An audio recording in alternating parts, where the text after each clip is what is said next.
जय हिंद। कैसे हैं आप सब? Welcome to channel. दोस्तों, आज की वैकेंसी यूपी पीसीएल की तरफ से आई है। जी हाँ, UP power corporation limited UP PCL की तरफ से टेक्नीशियन इलेक्ट्रिकल की पोस्टों के लिए वैकेंसी आई है। तो वैसे सभी मेरे दोस्त जिन्होंने आफ्टर 10th आफ्टर मैट्रिकुलेशन अगर उन्होंने इलेक्ट्रिकल की ट्रेड में आईटीआई किया हुआ है 2 साल का, तो ये वैकेंसी उन सभी मेरे दोस्तों के लिए है। और ये वैकेंसी काफ़ी इंपॉर्टेंट एंड खास है बिकॉज ये जो नंबर ऑफ पोस्ट मैं अगर देखूं तो नंबर ऑफ पोस्ट काफ़ी ज़्यादा है। तो अगर आप आईटीआई आपने किया हुआ है इलेक्ट्रिकल में और आफ्टर डूइंग आईटीआई अगर आप तैयारी कर रहे हैं, चाहे वो रेलवे में जाने की तैयारी कर रहे हों या किसी प्राइवेट सेक्टर में जाने की तैयारी कर रहे हों, तो आपके लिए वैकेंसी काफ़ी खास है बिकॉज यूपी पीसीएल की ये वैकेंसी है। ये ग्रुप सी की पोस्टें हैं, परमानेंट पोस्टें हैं, मेल एंड फीमेल दोनों के लिए हैं, ऑल इंडिया लेवल पे हैं। तो वैसे सभी मेरे दोस्त जिन्होंने आईटीआई किया हुआ है, मेनली इलेक्ट्रिकल में आईटीआई किया हुआ है, तो आप सभी के लिए वैकेंसी काफ़ी खास है। तो आप सभी मेरे दोस्तों से रिक्वेस्ट है कि वीडियो में लास्ट तक बने रहिएगा, वीडियो काफ़ी इन्फॉर्मेटिव होगा। एंड आप सभी मेरे दोस्तों से एक रिक्वेस्ट है कि अगर अभी तक आपने चैनल को सब्सक्राइब नहीं किया तो प्लीज़ चैनल को सब्सक्राइब कर लीजिएगा, वीडियोज़ को लाइक एंड शेयर किया कीजिएगा। वैसे इस नोटिफिकेशन का जो पीडीएफ लिंक है और इसका जो अप्लाई लिंक है एज यूजुअल मेरे डिस्क्रिप्शन में है। अगर आप एलिजिबल हैं या अगर आपको लगता है कि आपको फॉर्म भरना चाहिए तो पहले आप डिस्क्रिप्शन में जाइए, वहाँ पे नोटिफिकेशन को अच्छे से गो थ्रू होइए और उसके बाद लगे कि आप एलिजिबल हैं तो आपको अप्लाई करना चाहिए। वैसे दोस्तों, अगर आपको इस नोटिफिकेशन में कुछ भी डाउट हो, कुछ भी कन्फ्यूजन हो तो प्लीज़ कमेंट बॉक्स में जाइए, वहाँ पर कमेंट कीजिए।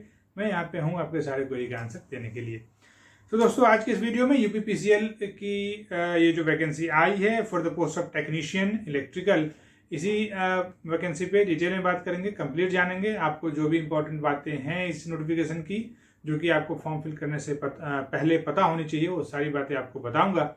सो प्लीज़ वीडियो में बने रहिएगा। एंड चलिए इस नोटिफिकेशन को डिटेल में जानते हैं without wasting any time. So let's start the video. दोस्तों, UP PCL Uttar Pradesh power corporation limited UP PCL की तरफ से ये for the post of technician electrical की पोस्टें हैं। इसके लिए जो एप्लीकेशन की स्टार्ट डेट है ये 27 सितंबर 2022 ऑलरेडी स्टार्ट हो चुका है। इसकी जो लास्ट डेट है वो 19 अक्टूबर 2022 है। 19 अक्टूबर तक आप इसके लिए ऑनलाइन फॉर्म फिल अप्लाई कर सकते हैं। तो आपको कहीं भी ये चीज़ डेट जो है ये मेंशन कर लेना चाहिए और अगर आप एलिजिबल हैं तो आपको मच बिफोर आपको ये फॉर्म फिल कर देना चाहिए। लास्ट डेट का आपको वेट नहीं करना चाहिए।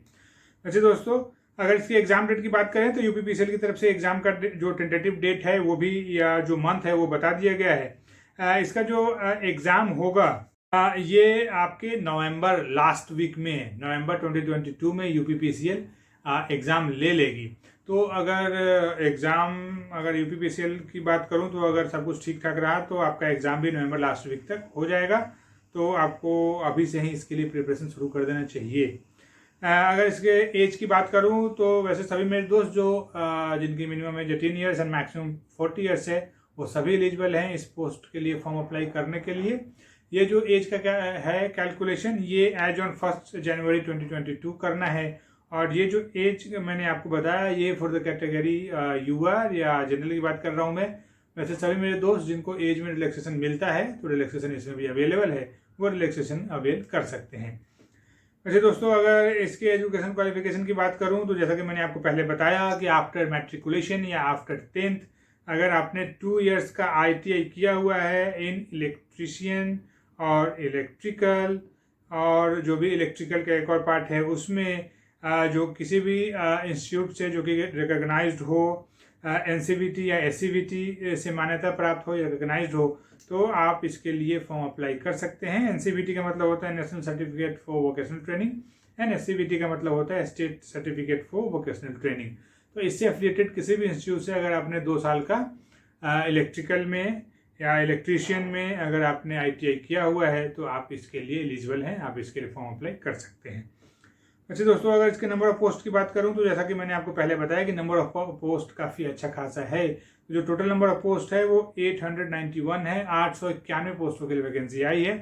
तो अगर पोस्ट वाइज देखें तो पोस्ट काफ़ी अच्छा खासा है। और अगर आप एलिजिबल हैं, अगर आपको ऐसा लगता है कि आप सारे एलिजिबिलिटी क्राइटेरिया को आप फुलफिल करते हैं तो आपको इसके लिए अप्लाई ज़रूर करना चाहिए। वैसे दोस्तों, अगर इसके सैलरी की बात करूं तो सैलरी वाइज भी देखूँ तो सैलरी काफ़ी आपको हैंडसम सैलरी मिलेगी, बिकॉज जो सैलरी है वो एज पर 7 CPC लेवल 4 में आता है, ग्रुप सी की पोस्ट से हैं। और इसका जो बेसिक है वो 27,200 इसका बेसिक है, प्लस अदर अलावेंसेज भी आपको मिलेंगे। तो 27,200 प्लस अदर अलावेंसेज, तो अगर सबको मिला दिया जाए तो जो टोटल आपकी सैलरी बनेगी वो काफ़ी हैंडसम सैलरी आपको मिलेगी। तो सैलरी वाइज आपको सोचना ही नहीं है, सैलरी काफ़ी अच्छी खासी होती है। चलिए दोस्तों, अगर इसके सिलेक्शन प्रोसेस की बात करें तो दोस्तों जो सिलेक्शन प्रोसेस है ये मेनली 2 फेज में कंप्लीट होता है। हाँ, 2 फेज ही बोलूँगा, बिकॉज जो पहला फेज है वो रिटन एग्जाम का है। एक रिटन एग्जाम होगा जो कि CBT होगा, कंप्यूटर बेस्ड टेस्ट होगा, ऑब्जेक्टिव टाइप का एग्जाम होगा, MCQ होगा, मल्टीपल चॉइस क्वेश्चन होंगे उसमें। एंड ये जो सारा एग्जाम होगा ये इसमें 2 अलग अलग ये सेक्शन में डिवाइड होगा या कंसिस्ट होगा, या 2 अलग अलग पार्ट में कंसिस्ट होगा, पार्ट 1 एंड पार्ट 2। और उसके बाद जब आप रिटन एग्जाम क्वालिफाई करते हैं फिर आपका वो फाइनल मेरिट लिस्ट बनता है। मेरिट लिस्ट के बाद आपका सिलेक्शन होता है, आपका कॉल किया जाता है आपको, और फिर फॉर डॉक्यूमेंट वेरिफिकेशन और जो उसके अलावा जो आगे फर्दर जो भी एक सेट प्रोसीजर है उसके लिए आपको कॉल किया जाएगा। तो मेनली एक रिटन एग्जाम है और आपको इस रिटन एग्जाम को क्वालिफाई करना है। चलिए अब आगे इसके रिटन एग्जाम का जो पैटर्न है, एग्जाम पैटर्न की बात कर लें कि रिटन एग्जाम कैसा होगा। तो जैसा कि मैंने आपको बताया कि एक आपका रिटन एग्जाम होगा, एक पेपर होगा। एक जो पेपर है ये 2 पार्ट में कंसिस्ट होगा, पार्ट 1 एंड पार्ट 2। जो पार्ट 1 है, पार्ट 1 में मेनली कंप्यूटर नॉलेज आपका देखा जाएगा। NIE-LIT का जो CCC लेवल का जो कंप्यूटर नॉलेज है वो चेक किया जाएगा, वो देखा जाएगा। इस पेपर में मेनली इस पार्ट में मेनली 50 क्वेश्चन होंगे, जो कि हर एक क्वेश्चन 1 मार्क कैरी करेगा। तो जो मैक्सिमम मार्क्स है वो 50 मार्क्स आपको मिलेगा। एक चीज़ ध्यान दीजिएगा कि इसमें नेगेटिव मार्किंग होगा, 1/4 नेगेटिव मार्किंग है। तो किसी भी नेगेटिव मार्किंग वाले एग्जाम में आपको नेगेटिव मार्किंग से बचना चाहिए, बिकॉज जो नेगेटिव मार्किंग है ये बहुत हद तक जो आपका सिलेक्शन नहीं होता है बहुत सारे एग्जाम में, तो ये भी एक रीजन होता है कि बहुत ज़्यादा नेगेटिव मार्किंग कर देने से जो आपका स्कोर जितना होना चाहिए वो कम हो जाता है। सो नेगेटिव मार्किंग है। इसके अलावा दोस्तों जो कुछ इंपॉर्टेंट बातें हैं, लाइक जो आपका कंप्यूटर नॉलेज का जो पार्ट 1 का एग्ज़ाम है उसमें मिनिमम आपको 20 मार्क्स लाने हैं। और अगर 20 मार्क्स अगर आप नहीं लाए तो जो आपका पार्ट B है वो क्वेश्चन आपका चेक नहीं किया जाएगा, मतलब आप डिस्क्वालीफाई हो जाएंगे। क्वालिफाई करने के लिए आपको मिनिमम 20 मार्क्स लाना है कंप्यूटर नॉलेज वाले पार्ट 1 में। जब आप 20 मार्क्स आपका आ जाता है फिर आपका जो सेकंड पार्ट है वो चेक किया जाएगा और आप उसके लिए क्वालिफाई होंगे। वैसे ही जो कंप्यूटर नॉलेज का जो पार्ट 1 है ये जस्ट फॉर क्वालिफाइंग है। इसका मार्क्स जो फाइनल मेरिट लिस्ट बनेगा उसमें ऐड ऑन नहीं किया जाएगा। तो 20 मार्क आपको लाना है मिनिमम, और ये जस्ट क्वालिफाइंग है, इसमें जस्ट आपका कंप्यूटर नॉलेज देखा जाएगा। तो कंप्यूटर नॉलेज के ऊपर आपको अच्छा खासा थोड़ा सा पढ़ना पड़ेगा, और ताकि आपको मिनिमम 20 मार्क्स आ जाएं जस्ट क्वालिफाई करने के लिए। वैसे दोस्तों जो रिटन एग्जाम का पार्ट 2 है इसमें 4 अलग अलग सेक्शंस हैं। ये 4 अलग अलग सेक्शंस में कंसिस्ट है। जो पहला सेक्शन है वो जनरल स्टडी एंड रीजनिंग का है, इससे 20 क्वेश्चन 20 मार्क्स का पूछा जाएगा। जो दूसरा क्वेश्चन है वो जनरल हिंदी का है, 15 क्वेश्चन 15 मार्क्स का। जो तीसरा सेक्शन है वो जनरल इंग्लिश का है, ये 15 क्वेश्चन 15 मार्क्स का। एंड जो चौथा सेक्शन है ये टेक्निकल है, जो भी आपका सब्जेक्ट है, जो भी आपने ITI में सब्जेक्ट लिया है टेक्नीशियन के लिए उस सब्जेक्ट से क्वेश्चन होगा। इससे 150 क्वेश्चन पूछा जाएगा, 150 मार्क्स का। तो जो टोटल नंबर ऑफ क्वेश्चन होगा वो 200 क्वेश्चन होगा। टोटल मैक्सिमम मार्क्स आपको 200 मार्क्स मिलेगा।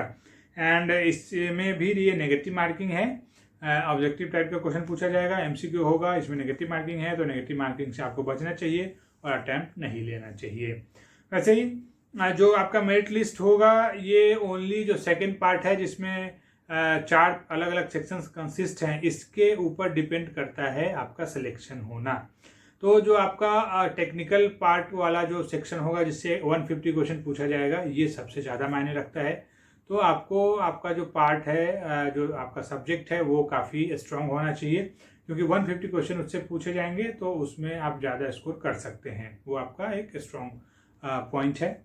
और तो ये चीज़ आप नोट कीजिएगा, फाइनल मेरिट लिस्ट में सिर्फ पार्ट 2 ही देखा जाएगा और उसका कितना मार्क्स है वो डिटरमाइन किया जाएगा।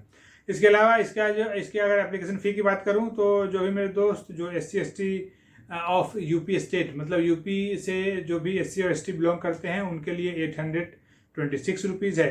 एंड वैसे सभी मेरे दोस्त जो दूसरे स्टेट से बिलोंग करते हैं, चाहे वो किसी भी कैटेगरी के हों, और उसके अलावा जो भी जनरल या OBC या EWS जो भी कैटेगरीज हैं, उन सभी के लिए 1180 रुपीज़ एप्लीकेशन फ़ी है। तो अगर एप्लीकेशन फ़ी देखूं तो एप्लीकेशन फ़ी काफ़ी ज़्यादा है, क्योंकि ये इतना ज़्यादा एप्लीकेशन फ़ी नहीं होना चाहिए, बट कर कुछ नहीं सकते हैं एज यूजुअल। बस मेरा तो काम था आपको बताना।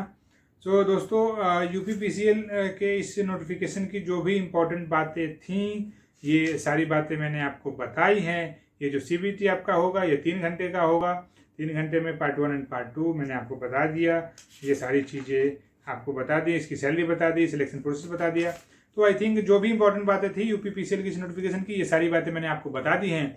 एंड आपको अगर इस नोटिफिकेशन पे कुछ भी जानना हो या कुछ भी पूछना हो, कुछ भी कन्फ्यूजन हो, तो प्लीज़ आप कमेंट बॉक्स में जाइए, वहाँ पे कमेंट कीजिए। वैसे इस नोटिफिकेशन का जो PDF लिंक है और इसका जो अप्लाई लिंक है डिस्क्रिप्शन में है, आप डिस्क्रिप्शन में जाइए, पहले अच्छे से नोटिफिकेशन को गो थ्रू होइए, फिर आपको अप्लाई अगर लगे कि आप एलिजिबल हैं तो आपको अप्लाई करना चाहिए। वैसे दोस्तों, जाते जाते आप सभी मेरे दोस्तों से फिर से एक बार रिक्वेस्ट करूंगा कि अगर अभी तक आपने चैनल को सब्सक्राइब नहीं किया तो प्लीज़ चैनल को सब्सक्राइब कर लीजिएगा, वीडियोज़ को लाइक एंड शेयर किया कीजिएगा, ताकि ऐसे ही इंपॉर्टेंट वैकेंसी जो गवर्नमेंट की होती है वो मैं आप तक इजीली पहुंचा सकूं। सो दोस्तों, वैसे सभी मेरे दोस्त जो ITI पास हैं इलेक्ट्रिकल में, अगर उन्होंने ITI किया हुआ है, टेक्नीशियन की पोस्ट पर जाना चाहते हैं, तो ये वैकेंसी आप सभी के लिए है, आपको ये फॉर्म जरूर फिल करना चाहिए। तो दोस्तों, मिलता हूँ किसी दूसरे वीडियो में किसी नई वैकेंसी के साथ, तब तक के लिए जय हिंद।